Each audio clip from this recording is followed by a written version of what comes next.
em verdade te digo, que aquele que não nascer de novo, não pode ver o reino de Deus. Quantos aqui pertencem a uma igreja qualquer? Levante a sua mão. Eu levanto a minha, pertenço a uma igreja qualquer. Fazem parte de uma igreja. Entramos na igreja. Mas o estudo de hoje é a entrada para dentro do reino de Deus. A irmã havia entrado na igreja, mas só entrou no reino, ou para dentro do reino, quando teve uma experiência de novo nascimento. Continuo afirmando que existe de dentro das igrejas um caminho largo para o inferno, porque pessoas que entraram na igreja e não foram renascidas, não galgarão o reino, não alcançarão o céu, estão perdendo tempo com a sua religiosidade e com a sua religião.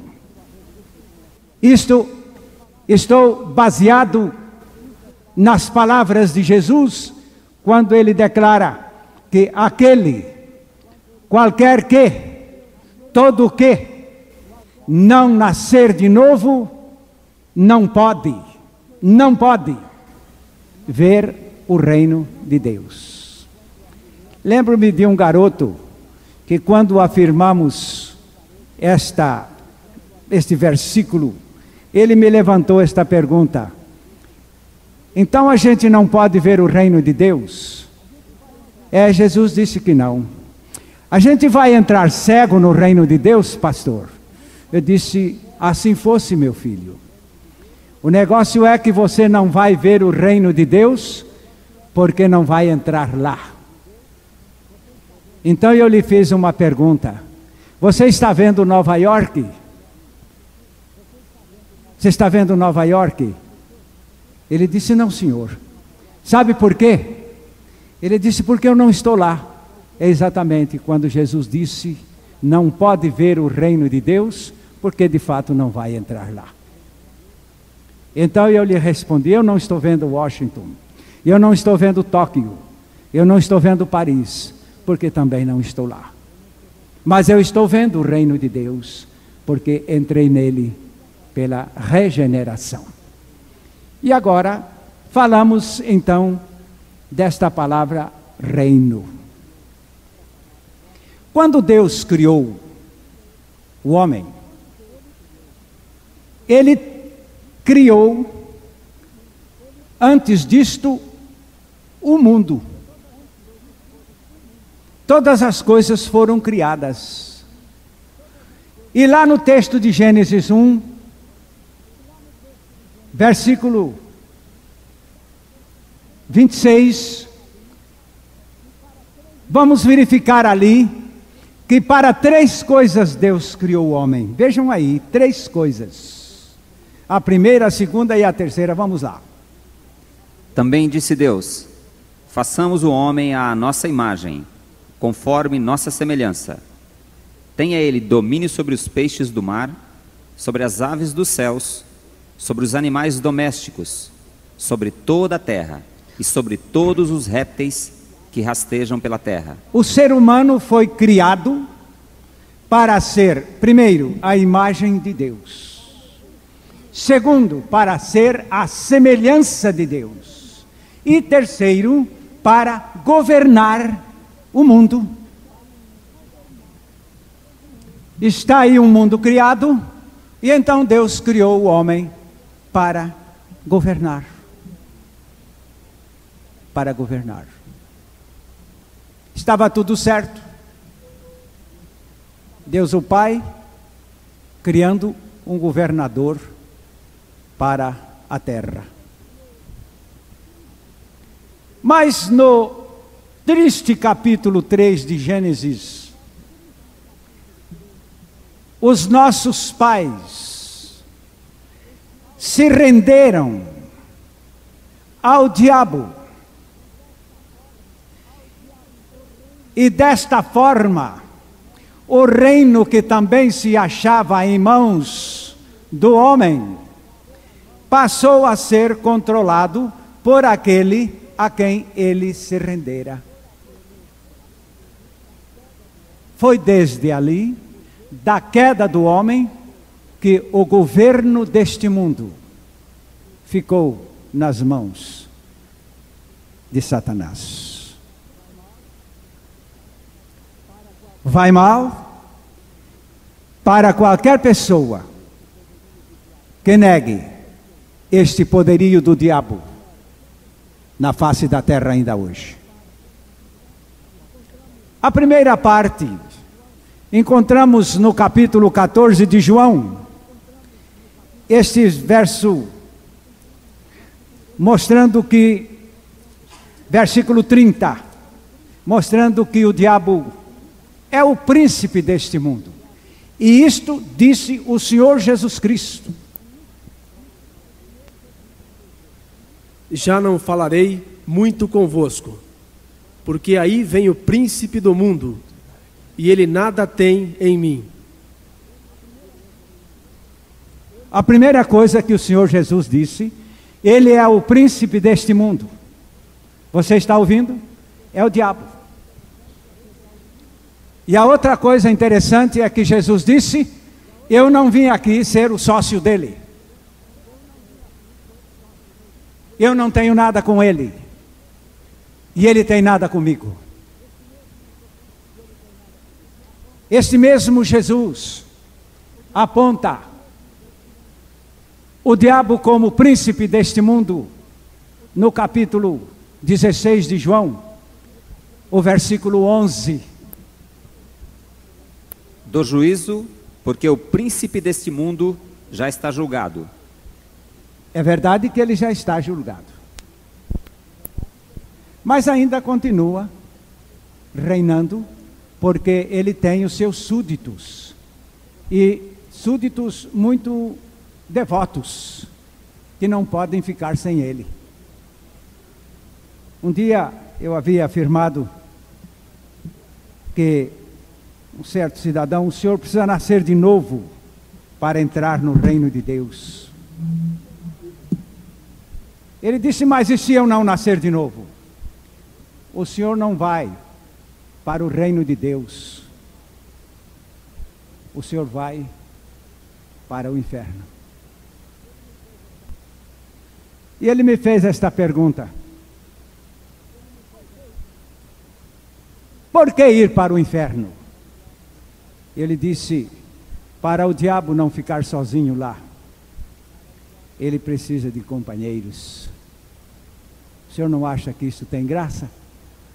Porque se Deus com tanto amor está lhe atraindo para o seu reino, querendo a sua salvação, e o senhor rejeitando,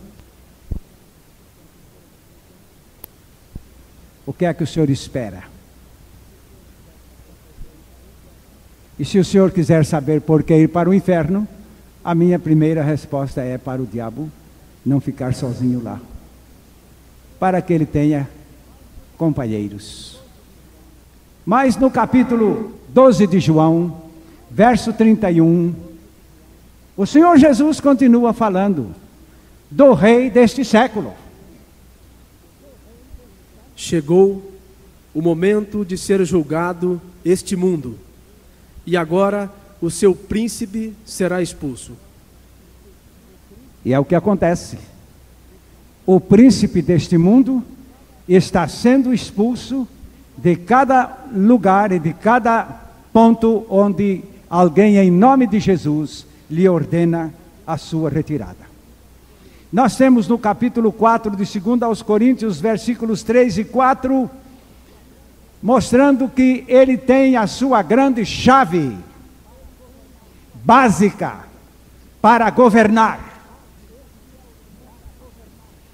Este é o processo para governar este mundo, segundo este mundo, o mais sábio. Está aí na palavra. Mas, se o nosso evangelho ainda está encoberto, é para os que se perdem que está encoberto, nos quais o Deus deste século cegou os entendimentos dos incrédulos, para que lhes não resplandeça a luz do Evangelho da glória de Cristo, o qual é a imagem de Deus. Ele tem um método muito sábio, segundo ele e segundo o mundo, para governar. E você sabe, realmente esse é o melhor método. É manter os súditos sob ignorância. A sua grande arma é a ignorância. Eu estava observando, não há muito tempo, um político, desses que a gente poderia chamar até de deputado, e a gente podia perceber perfeitamente a sua maneira tão periférica em tratar com as pessoas, e a gente podia perceber perfeitamente que a coisa que mais lhe interessava era manter as pessoas na ignorância. Olhe, tudo está bem, tudo está maravilhoso, tudo está de vento em popa. Sabem, o Brasil é a melhor nação do mundo. O Brasil é o país mais feliz do mundo. Esse país já está melhor do que o céu. E o povo, então, fica todo feliz, todo contente, sorridente. A gente tem a impressão da expressão da ignorância neste estado enganoso, como se governa o povo neste mundo. Eu sei de um tratado onde os sábios de Sião declaram: a força mais poderosa da face da terra é a força da multidão, a força do povo, a força de muita gente. Mas o melhor processo para controlá-la é mantendo esta multidão debaixo da ignorância, fazê-la controlada assim, sem saber como, sem saber onde, sem saber porquê, nem saber para quê, porque esta é a maneira certa de se governar da maneira enganosa, como é o propósito de Satanás. Mas é bem ao inverso disto, meus amados, o governo de Jesus. Que coisa maravilhosa que é este evangelho, que vem de uma maneira tão preciosa para tirar o homem da ignorância e fazê-lo esclarecido e fazer dele um discípulo real pela regeneração. No capítulo 26 de Atos dos Apóstolos, o versículo 18 nos mostra que evangelizar é abrir os olhos de um povo, é converter este povo das trevas para a luz, para lhes abrir os olhos e convertê-los das trevas para a luz e da potestade de Satanás para Deus, a fim de que recebam eles remissão de pecados e herança entre os que são santificados pela fé em mim. Quando Jesus disse: conhecereis a verdade, e a verdade vos libertará, Ele não quer uma pessoa iludida a segui-lo. Eu me lembro quando Jesus passava por Jericó, Ele trazia atrás de si uma multidão imensa, imensa,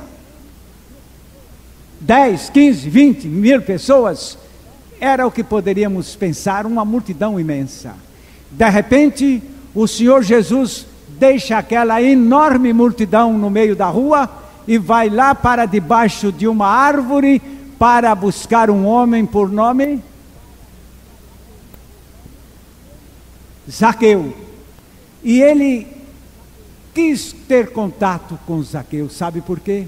Porque havia ali atrás um texto dizendo o seguinte: e Zaqueu desejava conhecer quem era Jesus.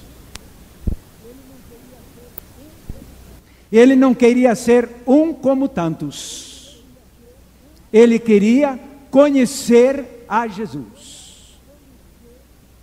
toda esta gente que faz questão, antes de qualquer coisa, de conhecer, é a gente que serve para Deus, porque Ele precisa nos abrir os olhos, Ele precisa nos trazer a revelação dos seus fatos, Ele precisa nos trazer também o que é o mal, o que é o outro lado da adversidade em que se tem vivido. Ele quer fazer a diferença entre as coisas velhas e as coisas novas. Ele quer fazer a diferença entre uma natureza ímpia e uma natureza santa. Ele quer a diferença entre o que é um perverso e o que é uma nova criatura. Sem esse esclarecimento, não vale a pena tomar o reino de Deus. Mas agora, quando começou o reino de Satanás na terra? Foi na queda do homem. E o reino de Deus já havia começado na criação do homem. Ele já podia governar no primeiro dia que foi criado. Ele não precisava ficar maduro para governar. Ele já foi criado perfeitamente maduro para governar. E governou um pouco. Eu me lembro que há um texto lá em Gênesis que Deus criou mais alguns animais e veio ao homem e disse: você aí que está governando a coisa, não é? Bota nome em cada animal desse aí e solta aí debaixo do teu governo. Deus também passou a respeitar o senhor governador deste mundo. Mas o senhor governador deste mundo rendeu-se a Satanás e ele ficou sendo governado. No capítulo 5 de 1 João, o versículo 19. Sabemos que somos de Deus e que o mundo inteiro jaz no maligno. Você tem uma versão aí que diz que o mundo inteiro está no maligno. Eu vos pergunto, será que a palavra de Deus está falando a verdade? O mundo inteiro está no maligno. Uma certa ocasião, conversando com um pastor que eu respeito muito, não sei porquê, aquele dia ele estava bravo com o diabo. Ele disse: esse Satanás é um grande mentiroso. Ele chegou a dizer a Jesus que os domínios do reino deste mundo pertencem a ele. Ele é um grande mentiroso. Eu estava me lembrando desta passagem. Mas o mundo inteiro está no maligno. Não é mentira que Satanás está governando este mundo. E se você levantar a cabeça, não é? E começar a observar os acontecimentos deste mundo, você notará que ele está governando mesmo. Tem alguém por aí com medo de uma religião agora chamada satanismo, não é? Você está com medo do satanismo? Eu não estou. Sabem por quê? Porque ele já está governando. Outro dia eu estava observando ali sobre Nova Era, que Nova Era tem um plano, não é? De seduzir o povo, de aconselhar o povo, de ensinar o povo, ao ponto de subjugar esse povo para entregá-lo ao governo de Satanás. O diabo está dizendo: eu não quero isto. Nova Era vai fazer uma obra que eu já fiz há muito tempo. Eu tenho a impressão que essa nova era vai atrapalhar o diabo. E neste caso, o ponto fundamental é que o mundo já está sob o satanismo. Ele é o Deus deste século. O mundo está no maligno. Ou você não crê na Bíblia? Está. Quando Jesus disse lá em João 10:10, e ainda mostrando bem as características do governo do diabo neste mundo, estão ali. O ladrão vem somente para roubar, matar e destruir. Eu vim para que tenham vida e a tenham em abundância. Depois que ele descreveu o governo do diabo, mostrando que é um tríplice programa, roubar, matar e destruir, ele disse: o meu é um só. É um só. O meu é dar vida, e esta vida será abundante em cada pessoa que a receber, que a experimentar. E agora então, meus amados, como contornar esta situação? Porque o mundo está no maligno. Foi o que Jesus teve que fazer. Em Daniel, livro de Daniel, no capítulo 7, os versos 13 e 14, já e mesmo antes se profetizava da vinda do Filho do Homem para estabelecer o reino eterno, este reino de Deus. Eu estava olhando nas minhas visões da noite, e eis que vinha com as nuvens do céu, um como o Filho do Homem, e dirigiu-se ao ancião de dias, e o fizeram chegar até ele. Foi-lhe dado domínio e glória e o reino, para que os povos, nações e homens de todas as línguas o servissem. O seu domínio é domínio eterno, que não passará, e o seu reino jamais será destruído. É Jesus, é Jesus, é Jesus. A gente tem a impressão que Daniel veio depois dos evangelhos, mas ele descreve Jesus aí tão perfeitamente com o reinado que ele veio estabelecer. Quando Jesus nasceu, começaram a chamá-lo de Rei dos Judeus, Rei de Israel.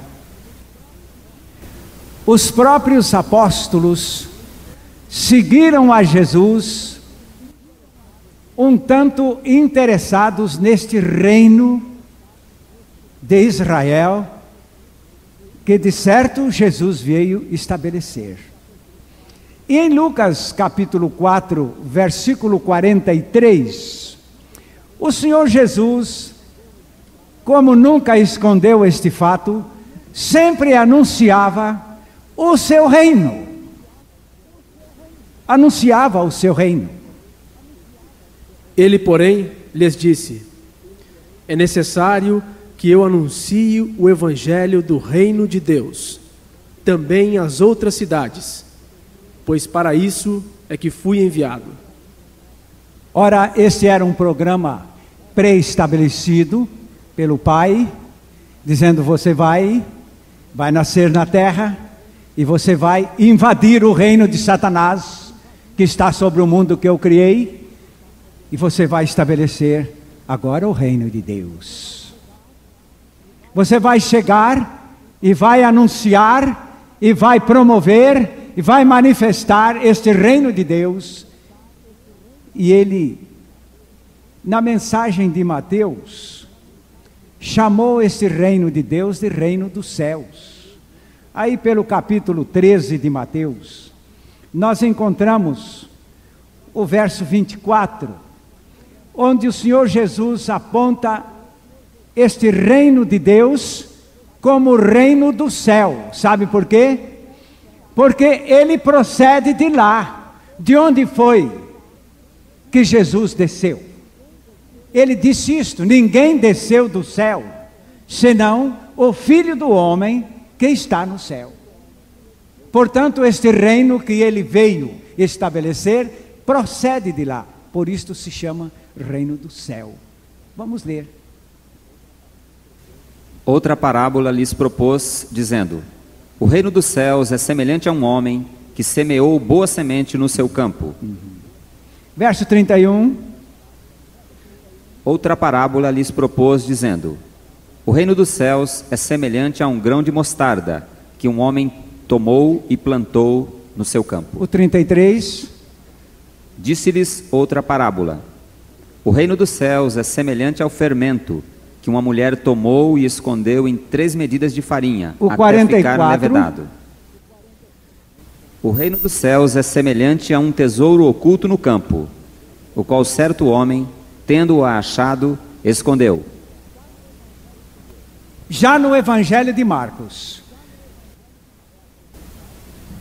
é apresentado este reino dos céus como o reino de Deus. Em Marcos 4, nós começamos aqui a descrever este reino dos céus, chamando-se reino de Deus. Verso 11. Ele lhes respondeu: a vós outros vos é dado o mistério do reino de Deus, mas aos de fora tudo se ensina por meio de parábolas. 31.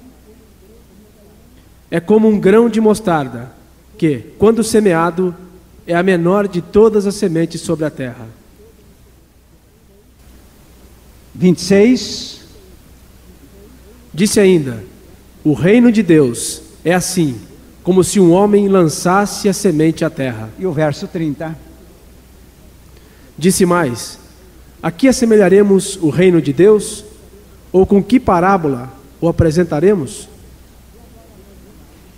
E agora, meus amados, nós temos aqui na terra, agora em plena função, dois reinos.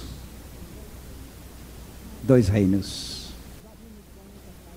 Já vimos com muita clareza que Satanás está reinando neste mundo e o mundo está no maligno. E vimos também com clareza que Jesus veio a este mundo para estabelecer o reino dos céus, ou por outra que procede dos céus, o reino de Deus, que é o governo de Deus sobre as pessoas que se achegam a este reino. Em Lucas, capítulo 14, versículo 15. Ora, ouvindo tais palavras, um dos que estavam com ele à mesa disse-lhe: bem-aventurado aquele que comer pão no reino de Deus. Parece que esta pessoa entendeu bem o que significa reino de Deus e declarou ao Senhor Jesus esta preciosa verdade: feliz é aquele que comer pão dentro do teu reino, ou dentro do reino de Deus. Uma vez, falando deste reino de Jesus, ele confrontando-se com Pilatos, no capítulo 18 de João, e o Pilatos que inquiria a respeito de Jesus, a respeito de suas atividades, a respeito de sua ocupação. E então Jesus expôs logo em poucas palavras o que era a sua missão, e expôs a Pilatos que ele tem um reino. Respondeu Jesus: o meu reino não é deste mundo. Amém. Se o meu reino fosse deste mundo, os meus ministros se empenhariam por mim, para que não fosse eu entregue aos judeus. Mas agora o meu reino não é daqui. Então lhe disse Pilatos: logo tu és rei? Respondeu Jesus: tu dizes que sou rei. Eu para isso nasci e para isso vim ao mundo, a fim de dar testemunho da verdade. Todo aquele que é da verdade ouve a minha voz. Agora temos aqui Jesus declarando que o seu reino não é deste mundo. O mundo jaz no maligno, tem o seu rei. Agora o reino de Jesus não é deste mundo. E ele disse que os seus também não fazem parte do reino deste mundo. Os seus fazem parte do seu reino divino, seu reino celestial. E agora nós temos em Colossenses, no capítulo 1, versículos 12 e 13, esta obra maravilhosa da transferência de pessoas do reino do mundo para o reino de Deus. Por favor, acompanhe isto e vê se isto já aconteceu com você. Se não, você está fora, embora dentro de igreja, fora do reino. Embora dentro de ministério, fora do reino. Embora dentro do que quiser, mas fora do reino. Dando graças ao Pai, que vos fez idôneos à parte que vos cabe da herança dos santos na luz. Ele nos libertou do império das trevas e nos transportou para o reino do Filho do seu amor. Ele nos libertou do império de Satanás, do império das trevas, do império do maligno, e nos transportou para o reino do Filho do seu amor. Este transporte é que se chama novo nascimento.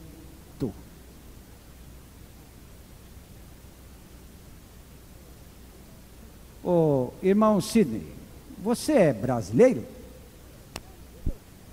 Por que você é brasileiro? Ah, a resposta é esta: porque nasceu no Brasil.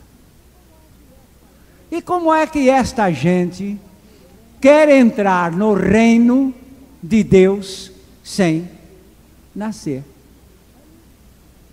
Olhem, a única definição que eu tenho é que se alguém quer entrar dentro de um reino sem nascer, é contrabando. Não pode ser outra coisa. As nossas igrejas estão cheias de muambas, não é, irmão Joaquim? Muambas. É ele mesmo que já mandou colocar essa gente aí, que não tem nada para desvirtuar este reino de Deus, que é a melhor maneira de desvirtuá-lo é colocando pseudo-súditos. Parece palavra difícil, mas não é, né? Súditos falsos, que não são regenerados, que não foram transportados do império das trevas, ainda estão dentro do império das trevas, e não estão dentro do Filho amado, do reino do Filho amado. Ainda é um contrabando mesmo aqui. Deixa que a federal vai dar um jeito nele. E agora a palavra de Deus prossegue nos apontando que para se entrar neste reino, só por nascimento. Hoje, entre as nações, existe um sistema de naturalização, um sistema de um modo de passar de uma nação para outra, independente ou fora do nascimento. Mas para dentro do reino de Deus, ninguém vem com passaporte.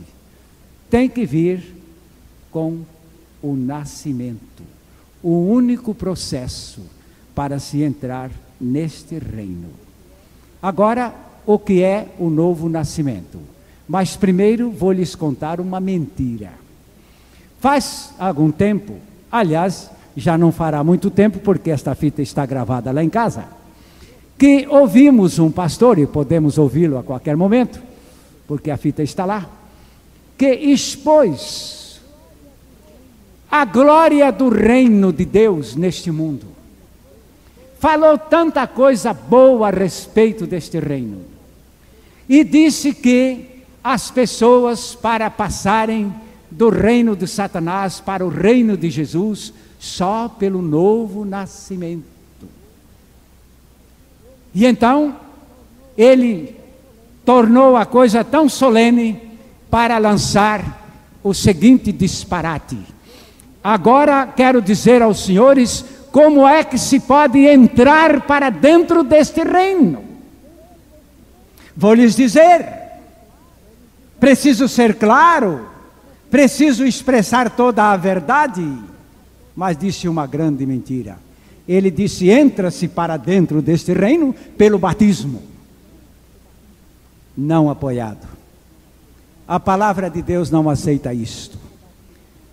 Porque pelo batismo, muita gente tem ido para o inferno. Eu até posso afirmar aos senhores que as coisas que têm levado maior número de pessoas para o inferno, uma delas é o batismo. Porque há muita gente que pensa que entrou no reino de Deus pelo fato de estarem batizadas. Mas a palavra de Deus não aceita isto. E é interessante que aquele pastor vai além. Ele disse o seguinte, que ele tem a impressão que as palavras de um batismo deveriam ser bem assim. Então, a irmã vai ser batizada. Pois bem, então, eu não vou lhe dizer te batizo, eu te mato. Porque ele afirma que a gente morre é no batismo. No batismo. No batismo a gente morre crucificado? Não, no batismo a gente morre afogado, né? Vão se batizar com aqueles pastores do Reino de Deus lá do Ceará. Foram à madrugada realizar uns batismos e deu a maré e andou carregando bem uns 3 ou 4, não sei se batizados ou candidatos ao batismo, aqueles já foram mesmo, né? Morrendo no batismo. Mas eu quero lembrar os senhores que a nossa morte é com Cristo. E eu vos pergunto, onde foi que Cristo morreu? Foi no Jordão ou foi no Calvário? Respondam. Foi no Calvário? Foi nas águas ou foi na cruz? Onde morremos com Ele? E é só na cruz. Só na cruz. Você não se engane. A gente cita estas coisas com tanta franqueza, não para tripudiar em cima dos enganos das pessoas, mas para abrir os olhos daqueles que estão nos ouvindo. Eu vos devo a verdade. Sabe por quê? Porque vos amo. Se eu não vos amasse, eu vos diria isto: virem-se, danem-se. Mas eu vos amo. Eu quero que saibam a verdade. E agora, naquela cruz, morremos.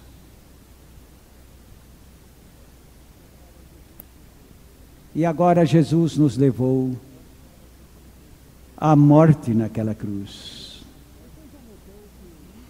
Você já notou que a cidadania de uma pessoa num país subsiste somente até a hora do seu atestado de óbito lavrado? Dali para frente, esta cidadania não funciona mais. Ou você não notou isso? Você já ouviu de algum defunto que tem se candidatado em algum partido político para algum cargo? Você já ouviu de algum defunto que se candidata a um emprego público? Já se ouviu de algum defunto? Nada, nada. Perde-se tudo quando se morre. Glória a Deus, o velho Abuchaim, que era súdito de Satanás, só pôde sair de lá. Eu fui até pastor para ele, mas só pôde sair de lá quando encontrou a sua morte com Cristo naquela cruz. Aí eu pude me voltar para o meu velho governador, não é? Agora, velho Satanás, eu não tenho mais nada contigo. Não tenho. Não tenho porque eu agora estou morto. Eu agora estou morto para você, para o seu reino, para o seu mundo, para todas as suas coisas. E a palavra declara que uma vez morrendo, nascemos. Na minha região não havia japoneses.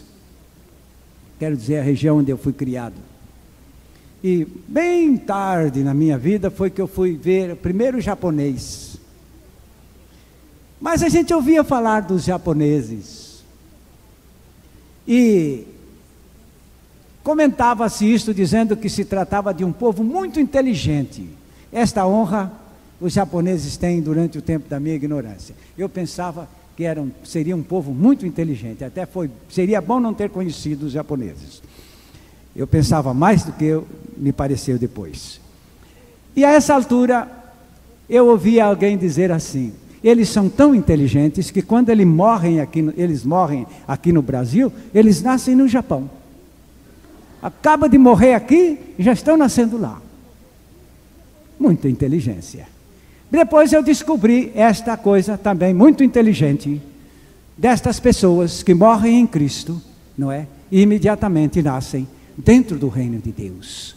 Porque na morte em Cristo, nós temos aqui o nosso desligamento do império das trevas, do império de Satanás. E na ressurreição em Cristo, nós temos uma nova terra, um novo céu, um novo reino, um novo lugar.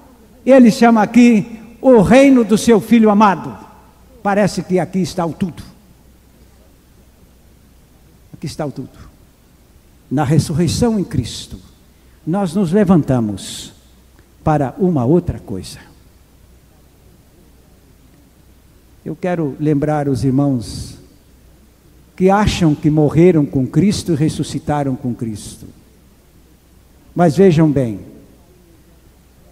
morreram aí no império das trevas e ressuscitaram continuando no mesmo império das trevas. Não é a experiência que o Senhor Jesus veio trazer. A que Ele veio trazer, ela nos leva à morte no corpo de Cristo, na cruz do Calvário, e ao novo nascimento, pela ressurreição com Ele, numa nova vida, num novo mundo, num novo reino, de tal maneira que entramos neste reino, e Jesus ainda chega a declarar, e não só você entra no reino, mas o reino entra em você. Entra em você. No capítulo 17 de Lucas, os versículos 20 e 21, o Senhor Jesus nos declara que este reino fica dentro, em nós. Quando viria o reino de Deus, Jesus lhes respondeu: não vem o reino de Deus com visível aparência, nem dirão, ei-lo aqui, ou lá está, porque o reino de Deus está dentro em vós. O reino de Deus está dentro em vós. Dentro já é dentro, em é dentro. Esta redundância no grego não é erro, é confirmação, reafirmação, ou ênfase que se dá a um fato. E Jesus então afirma aqui duas vezes: este reino está dentro de cada um de vocês que morreram para aquele mundo desgraçado de trevas de Satanás e nasceram agora neste novo mundo. Novo mundo. Aliás, eu nasci numa cidade que se chamava Mundo Novo, mas era mundo velho do diabo do mesmo jeito. Tive que sair de lá. E agora Deus, na sua grande misericórdia, que nos enviou o seu Filho e que na cruz do Calvário nos atraiu para morrermos nele, a fim de que nesta morte deixemos este mundo velho de Satanás e maligno, e então na nossa ressurreição nele partamos para uma nova, agora sim é nova era, entendem, irmãos?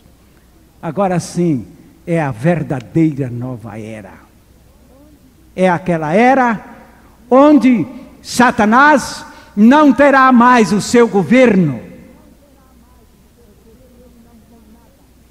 Porque se ele não tem nada com o nosso rei, não tem nada com os seus súditos.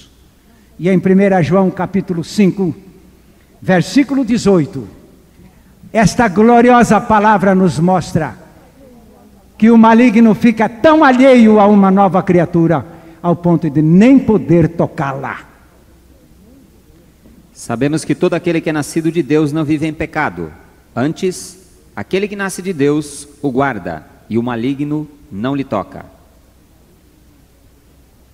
Se o maligno não pode tocar, logo não pode governar uma nova criatura.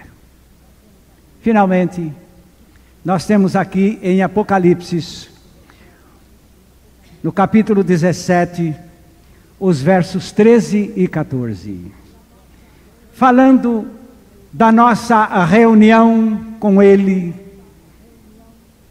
definitivamente,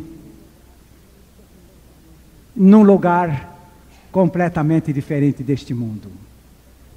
Ele virá, e vamos nos encontrar com o nosso grande Rei, Rei dos reis e Senhor dos senhores. Mas somente estarão com Ele os seus fiéis. Vamos agora a esta última leitura da palavra. Tem estes um só pensamento, e oferecem à besta o poder e a autoridade que possuem. Pelejarão eles contra o Cordeiro, e o Cordeiro os vencerá, pois é o Senhor dos senhores e o Rei dos reis. Vencerão também os chamados eleitos e fiéis, que se acham com ele. Você não precisa ter medo da pré-eleição, viu? Nós não estamos com medo da pré-eleição. Aqui os eleitos são aqueles que ressuscitaram com Jesus. Não precisa pensar na pré-eleição, que ela é louca para confundir a gente, né? Mas estão eleitos todos quantos ressuscitaram com Jesus. Estes passaram para dentro do seu reino, e estes reinarão com ele eternamente.